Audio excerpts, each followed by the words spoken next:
ಇದೆ ಅಲ್ಲಿರುವಂತಹ ಶಾಸಕರ ಮೇಲೆಲ್ಲ ನೀವು ಪಾಯಿಂಟ್ ಔಟ್ ಮಾಡಿ ಟಾರ್ಗೆಟ್ ಮಾಡಿ ನೀವು ಕೇಸ್ ಮಾಡ್ತಾ ಇದ್ದೀರಿ. ಒಂದೇ ಮಿನಿಟ್ ಸಭಾಧ್ಯಕ್ಷರೇ, ಒಂದು ಸಣ್ಣ ಕೇಸ್ ಬೇರೆ ಯಾರಾದ್ರೂ ಬಂದು ಕೇಸ್ ಹಾಕ್ಲಿಕ್ಕೆ ಹೋದ್ರೆ ಇನ್ಸ್ಪೆಕ್ಟರ್ ಹೇಳ್ತಾರೆ FIR ಹಾಕ್ಲಿಕ್ಕೆ ಆಗುದಿಲ್ಲ ರೀ, ಅದು ಇದು ಹೇಳ್ತಾರೆ. ಇದೊಬ್ಬ ಶಾಸಕರ ಮೇಲೆ ನೀವು ಒಟ್ಟು ಕರೆದು FIR ಹಾಕ್ತೀರಿ, ಗೃಹ ಸಚಿವರು ಉತ್ತರ ಕೊಡ್ತಾರೆ. ಅಧ್ಯಕ್ಷರೇ, ಇದು ಬಹಳ ಗಂಭೀರವಾಗಿರ್ತಕ್ಕಂಥ ವಿಷಯ. ಮಾನ್ಯ ಶಾಸಕರ ಮೇಲೆ FIR ಹಾಕಿದ್ದಾರೆ, ಬಹಳ ದೊಡ್ಡ ತಪ್ಪು ಮಾಡಿದ್ದಾರೆ ಅಂತಕ್ಕಂಥ ಮಾತನ್ನ ಪ್ರಸ್ತಾಪ ಮಾಡಿದ್ದಾರೆ. ವಿವರವಾದ ಉತ್ತರವನ್ನ ನಾಳೆ ನಾನು ತರಿಸಿಕೊಡ್ತೇನೆ. ಯಾವ ಉದ್ದೇಶಕ್ಕೆ ಸುಮ್ಮನೆ ಒಂದು FIR ಹಾಕಬೇಕು ಅಂದ್ರೆ ತಾವು ಗೃಹ ಸಚಿವರಾಗಿದ್ರಿ, ಅದಕ್ಕೆ ತಾವೇ ಹೇಳ್ದಂಗೆ ಸಾಕ್ಷ್ಯ ಬೇಕು, ಆಧಾರ ಬೇಕು, ಮತ್ತೆ ಯಾವ ಕಾರಣಕ್ಕೆ FIR ಹಾಕ್ತಾರೆ ಎಲ್ಲ ಡೀಟೇಲ್ಸ್ ಬೇಕಾಗ್ತದೆ. ಸುಮ್ಮನೆ ಯಾರು FIR ಹಾಕಕ್ಕೆ ಹೋಗೋದಿಲ್ಲ, ಅದಕ್ಕೆ ಕಾರಣ ಇದ್ದೇ ಇರಬೇಕು. ಒಂದು ವೇಳೆ ಕಾರಣ ಇಲ್ಲದೇನೆ FIR ಹಾಕಿದ್ದಾರೆ ಅಂದ್ರೆ ಆ ಅಧಿಕಾರಿ ತಪ್ಪು ಮಾಡಿದ್ದಾರೆ ಅಂತ ಆಗುತ್ತೆ. ಆದ್ರಿಂದ ನಾನು ನಾಳೆ ಇದಕ್ಕೆ ವಿವರವಾದ ಉತ್ತರವನ್ನ ಒದಗಿಸ್ತೇನೆ. ಅಧ್ಯಕ್ಷರೇ ಈಗ ಅಧ್ಯಕ್ಷರೇ,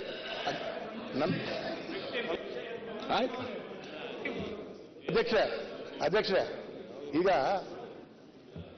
ದೇವಸ್ಥಾನಗಳಿಗೆ ಹೋಗ್ತಾ ಇರುವಂತಹ ಸಂದರ್ಭದಲ್ಲಿ ಅಲ್ಲಿರುವಂತ ಕೆಲವಾರು ಜನರು ಶಾಸಕರಿಗೆ ಏನೋ ಮಾತಾಡ್ತಾರೆ. ಅವರು ಏನೋ ಶಾಸಕರವರಿಗೆ ಹೇಳ್ತಾರೆ, ಒಳಗಡೆ ಹೋಗ್ತಾರೆ. ಒಳಗಡೆ ಹೋಗಿ ಬರುವ 1.5 ಗಂಟೆ ಆ ವೇದಿಕೆಯಲ್ಲಿ ನಾನು ಇರ್ತೀನಿ. ಆ ವೇದಿಕೆಯಲ್ಲಿ MLC ಅವರು ಕೂಡ ಆ ವೇದಿಕೆಯಲ್ಲಿ ಇರ್ತಾರೆ. ಅದರ ನಂತರ MLC ಅವರು ಬೇಗ ಹೊರಟು ಹೋಗ್ತಾರೆ. ಅದರ ನಂತರ ಅಲ್ಲಿರುವಂತ ಹುಡುಗರು ನನ್ನನ್ನ ಗೆರವು ಹಾಕ್ಲಿಕ್ಕೆ ಬರ್ತಾರೆ. ಗೆರವು ಹಾಕುವಾಗ ಎಲ್ಲರೂ ಸಮಾಧಾನ ಮಾಡಿ ಕಳಿಸ್ತಾರೆ. ಇಲ್ಲಿ ಗಲಾಟೆಗಳು ಗೊಂದಲಗಳು ಆಗ್ಲಿಲ್ಲ.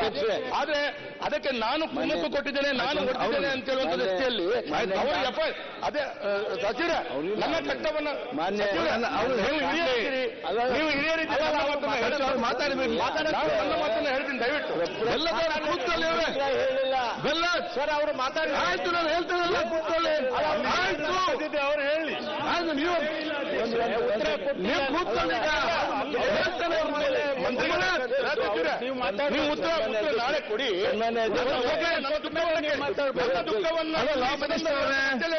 ವಿಚಾರ ಹೇಳಿ, ಕನ್ಸರ್ನ್ ನನ್ನ ದುಃಖವನ್ನು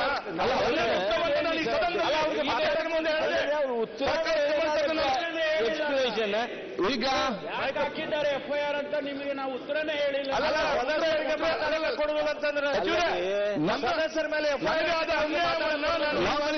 ನೀವು ಮಾತಾಡ್ರಿ, ಪಾಪ ಅವ್ರು ಕೊಡ್ಬೇಡ್ರಿ. ಅಲ್ಲ, ಅವ್ರು ಹೇಳಿಲ್ಲ, ಅವ್ರು ಮಾತಾಡಿ ಹೇಳಿದ್ರು ಅಂತ ತಿಳ್ಕೊಡ್ರಿ, ಅವ್ರು ತಪ್ಪಿದ್ದೆಸ್ತರು ಅಂತ ಹೇಳಿದ್ರು ಅಂತ ತಿಳ್ಕೊಡ್ರಿ. ಅವಾಗ ಅವ್ರು ಉತ್ತರ ಹೇಳಕ್ ಅಡ್ಡಿಲ್ಲ. ಈಗ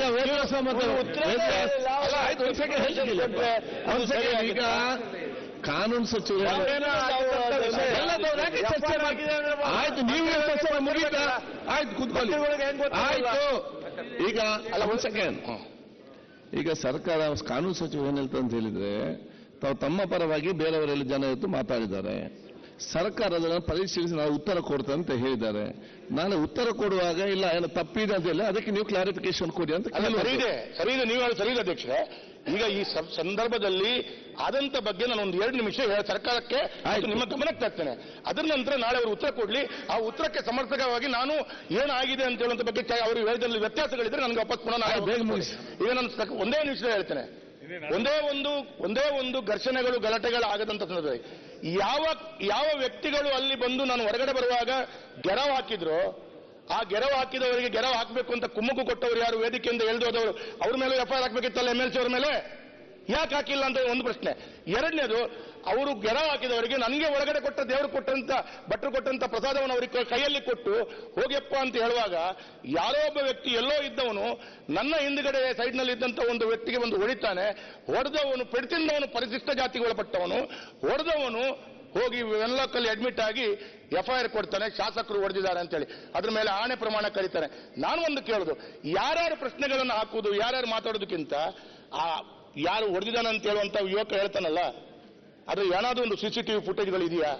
ಒಂದು ಶಾಸಕ ಸಾರ್ವಜನಿಕವಾಗಿ 100-200 ಜನರು ಇರುವಾಗ ಹೊಡಿತಾನೆ, ಅಷ್ಟು ಕಾಮನ್ ಸೆನ್ಸ್ ಇಲ್ವಾ?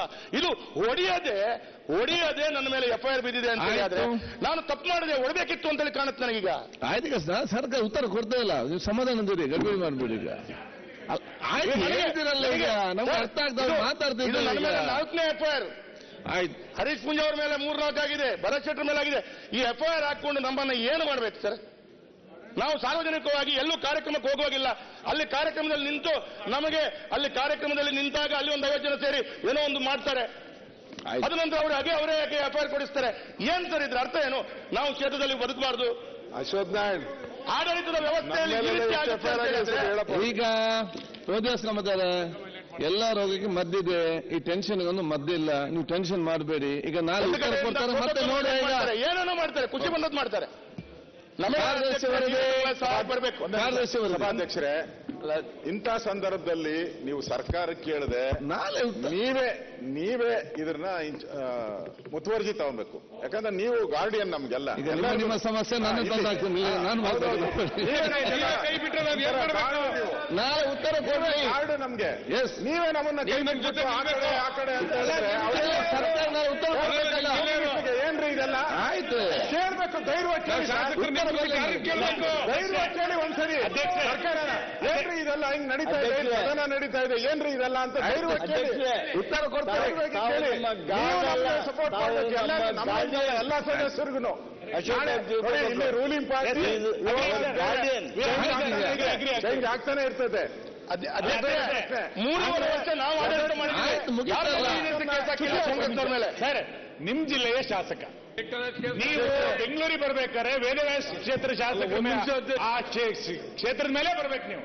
ಆ ಕ್ಷೇತ್ರದಲ್ಲಿ ಆ ಶಾಸಕಂಗೆ ರಕ್ಷಣೆ ಇಲ್ಲ ಅಂತಂದ್ರೆ ಯಾರು ರಕ್ಷಣೆ ಕೊಡೋದು? ಕಾರ್ಯಕ್ರಮಕ್ಕೆ ಹೋಗಂಗಿಲ್ವಾಗಾರೆ ಶಾಸಕ?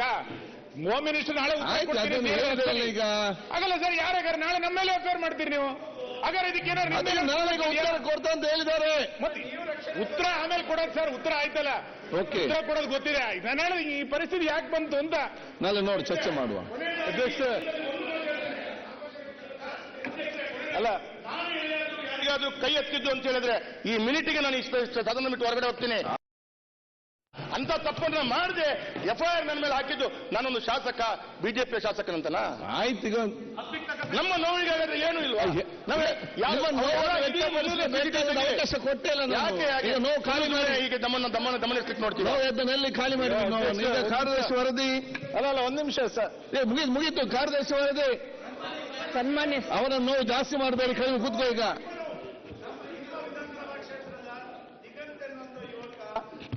ಮತ್ತೆ ಕಾಣೆ ಮಾತಾಡಿದ್ದೇನೆ. ಪ್ರಯತ್ನ ಮಾಡಲಿಲ್ಲ.